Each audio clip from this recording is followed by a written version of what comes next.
Comment économiser de l'argent facilement en 5 étapes? Premièrement, tu veux analyser tes dépenses. C'est extrêmement important de voir comment tu gères ton argent. Et oui, il y a des applications qui existent pour ça, mais personnellement, je m'en suis jamais servi. Par contre, j'aime bien parfois aller voir toutes les dépenses que je fais sur ma carte de crédit. Et pour ma part, je sais très bien que si je voulais économiser davantage, je devrais peut-être me prendre moins souvent du restaurant. Si par exemple, je me fais moi-même ma bouffe chez nous, disons du riz, des brocolis et des saucisses au bœuf, pour disons 15 piastres de bouffe, j'en ai environ pour 4 repas, ce qui fait environ 4 $ du repas. Tandis que quand je vais au resto, même si c'est juste un McDo, là, ben mon McDo me coûte au moins 10 piastres, ce qui est déjà presque le triple. Alors quand on parle d'un Saint-Hubert qui me coûte aux alentours de 25 piastres, ben c'est pratiquement 6 repas que ça me coûte. Pis ça, c'est même sans prendre de dessert ou de consommation, je te signale. Parce que oui, moi ça me coûte disons 25 piastres, mais j'ai des amis que ça leur coûte genre 50 piastres à chaque fois. Alors quand on parle de bouffe, c'est une des sphères dans lesquelles on peut économiser le plus. Alors analyse dans quoi ton argent va. Tu vas peut-être découvrir que tu as plein d'abonnements que tu te sers même pas. Que tu dépenses peut-être un peu trop la fin de semaine. Ou même que ton hobby te coûte vraiment trop cher. Là. Donc si on veut économiser, il faut d'abord analyser.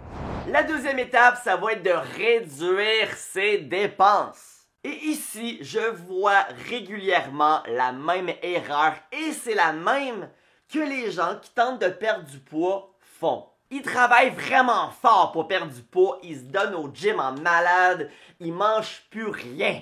Et par la suite, tout bonnement, ils se gâtent. Mais se gâtent ce moyen temps, là. Genre, je détruis tous mes résultats. J'ai un ami qui est de même. Il refuse de dépenser. Non, j'ai pas d'argent. On fait pas ça, j'ai pas d'argent. Ça coûte 10 piastres. Non, j'ai pas d'argent. Mais après ça, il va dans un resto. Là, je me gâte, là. Facture à 100 piastres, là. Quand on parle de réduire ses dépenses, là, c'est surtout faire un changement sur son mode de vie. Parce que, évidemment, si toi, t'es habitué à dépenser 200 piastres dans un bar à chaque fin de semaine, j'ai beau te dire de dépenser moins. Ça se peut que ça marche pas. Si tu changes pas ton mode de vie, il y a rien qui va se passer. Alors oui, il y a un aspect très psychologique là-dedans. Tu as analysé tes dépenses dans l'étape 1, tu es supposé savoir toi-même dans quoi tu dépenses trop. Mais ces dépenses-là, là, pourquoi tu es fait? C'est quoi qui t'apporte? Qu'est-ce que ça t'apporte réellement, là? Dans le sens de, c'est quoi le vide que ça vient combler en toi? Mesure les pour et mesure les contre et regarde c'est quoi tes priorités. Parce qu'oublie pas que chaque dollar qui sort de ton portefeuille, qui n'est pas un dollar investi, c'est un dollar qui t'éloigne de ton indépendance financière. Puis les plus grandes excuses que je vais entendre dans cette étape-là, c'est « Ben voyons donc, la vie c'est ben trop stressante là, faut se gâter à un moment donné là. » C'est vrai, je te l'accorde, la vie c'est stressant. Surtout quand on a des problèmes d'argent. C'est vrai, on a juste une vie. C'est pour ça qu'il faut arrêter de faire n'importe quoi avec notre argent et se discipliner. Parce que quand on dit que le temps c'est de l'argent, ben c'est aussi vrai de dire que l'argent c'est du temps. Et si tu te sers des autres pour valider tes propres dépenses, ben tu le sais autant que moi, la plupart du monde nage dans les dettes. Et la plupart du monde ne seront jamais indépendants financièrement. Alors tu peux te servir des autres autant que tu veux pour te valider dans tes dépenses. Mais si toi t'as envie de pas être comme le 99% qui nage dans les dettes, ben tu sais quoi faire. J'ai beaucoup plus d'argent que la plupart de mes amis. Ça change pas que la plupart de mes amis, leur facture au resto est toujours beaucoup plus haute que la mienne. Alors encore une fois, c'est une histoire de est-ce que c'est la poule avant l'œuf avant la poule, l'enveloppe est où là-dedans là? Maintenant qu'on a analysé nos dépenses et maintenant qu'on les a aussi réduites, on peut passer à la troisième étape, c'est-à-dire investir. Parce que de l'argent économisé qui traîne dans le fond du tiroir et qui n'est pas en train de travailler à faire des petits bébés dollars, là, ben c'est de l'argent qui meurt dû à l'inflation. Et oublie pas, là, chaque dollar que tu investis, c'est un dollar que par la suite, tu peux plus dépenser, là. Il n'y en a plus de ce dollar-là, là. Il est investi. Tu peux plus le dépenser en achetant une auto téléguidée, là. On investit dans quoi? Vous le savez, si vous me suivez depuis un moment, mes deux choix préférés, ben oui, c'est assez simple, là. L'immobilier ou la bourse, ou les deux, là.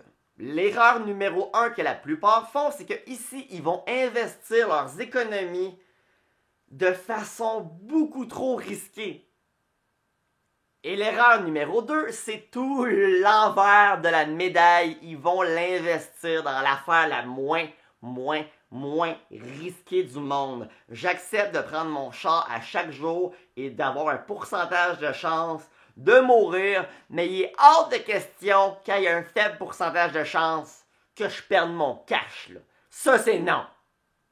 Et pourquoi ces gens-là font l'erreur numéro 2? C'est parce qu'ils ont vu des gens faire l'erreur numéro 1. Et à cette heure, sont terrorisés, là. Je connais un oncle, moi, il a tout perdu d'un penny stock, là. Pas vrai que moi investir. S'il vous plaît, il y a un juste milieu dans tout. Dis-toi ça, là, la majorité des gens riches de cette planète, c'est des gens qui ont investi. C'est des gens qui continuent d'investir. Tu vois pas le pattern ici? C'est quoi, là? C'est pas pour rien, là. Investir, c'est essentiel. Je vais pas m'attarder plus sur cette étape numéro 3, puisque c'est pas mal... c'est pas mal le sujet de ma chaîne, fait qu'il y a pas mal de vidéos déjà sur ma chaîne qui parlent de dans quoi investir, là. Mais si tu veux juste pas te casser la tête, fais juste te procurer mon e-book Comment investir à la bourse en moins de 20 minutes. Le lien est en description. C'est pas cher, ça se lit en 20 minutes, puis tu vas savoir vraiment toute la base de comment faire. C'est super simple. Quatrième étape, maintenant qu'on a analysé, maintenant qu'on a réduit, maintenant qu'on a investi, ben c'est quoi qu'on fait? Ben c'est simple.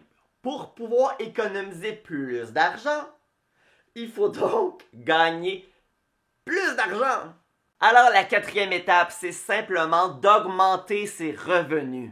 Ici, je dirais que c'est une étape soi-disant optionnelle. Parce que si tu gagnes déjà beaucoup d'argent, que ça te convient, qu'avec ton salaire, tu arrives déjà à chaque année d'économiser un gros pourcentage, que tu as un mode de vie, que tu n'as pas envie de t'acheter 2-3 Lambo, tu es correct dans ton mode de vie.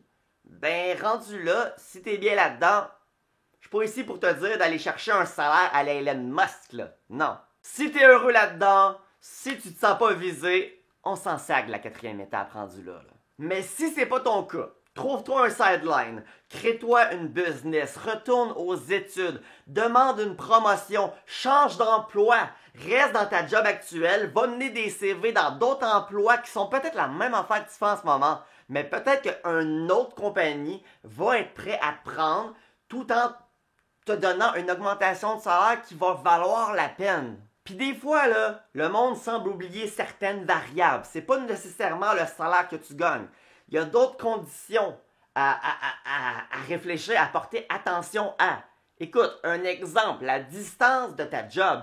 Si tu travailles à 1 heure, là, puis qu'en plus il y a du trafic, ça te prend 1h30 te rendre, 1h30 revenir, ben déjà tu viens de perdre 3 heures. Tu viens pas seulement de perdre 3 heures, tu viens de perdre du gaz. Tu viens de maganer ton char qui va être à changer éventuellement. Char avec lequel tu te sers principalement pour te rendre à ta job qui paye ce char-là. Là. Puis en plus, avec la même variable, là, ben plus tu passes de temps dans ton char, plus tu augmentes les risques d'avoir un accident. Donc il y a plusieurs négatifs à avoir une job qui n'est pas près de chez vous. Je me suis mordu à la langue, ça n'a pas paru. Hein.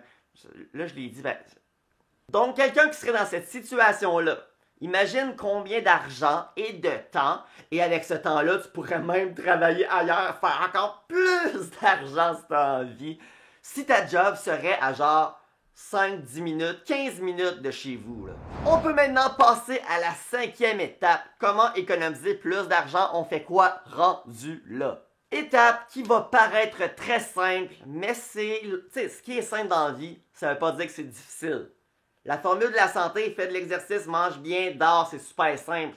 Combien le font, je ne sais pas. Pas moins, pas tout le temps. Là. Mais pour vrai, la 5e étape, ça va juste être de persévérer là-dedans, de continuer. De pas avoir des chutes de « Oh, je dépense comme un sans dessin, puis après, ah, à cause de ça, je me remets à dépenser. » Écoute, si jamais tu as une rechute, ça c'est dans n'importe quoi dans la vie. Tu as une rechute, ben le lendemain de ta rechute, là, à la place de te dire « Ah, j'ai tout scrappé, on continue dans la mauvaise voie. » Non. Tu as fait une rechute, c'est beau, accepte-le et on recommence. On continue. C'est pas parce que ça fait 6 mois que tu fais de quoi, puis que tu rechutes une fois, que ça veut dire que le lendemain, tu peux pas continuer la prolongation du 6 mois. Là. Une rechute, c'est pas un échec. C'est un obstacle. Les obstacles, on passe par-dessus. Donc, on continue d'analyser nos dépenses. On continue de tenter de les réduire. On continue d'investir. On continue de tenter d'augmenter ses revenus, de regarder c'est combien qu'on vaut vraiment. C'est normal que je suis payé ça à ma job quand que je fais tout ça. Si c'est pas normal, on change.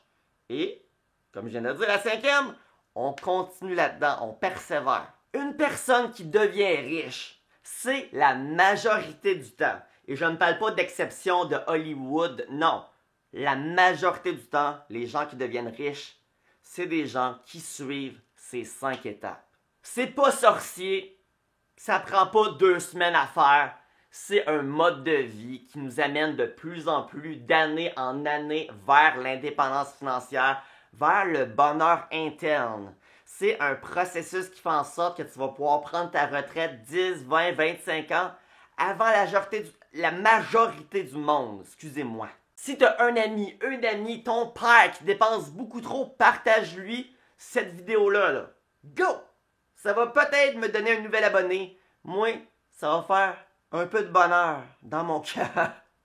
Et sur ce, je vous souhaite à tous et toutes une excellente fin de journée.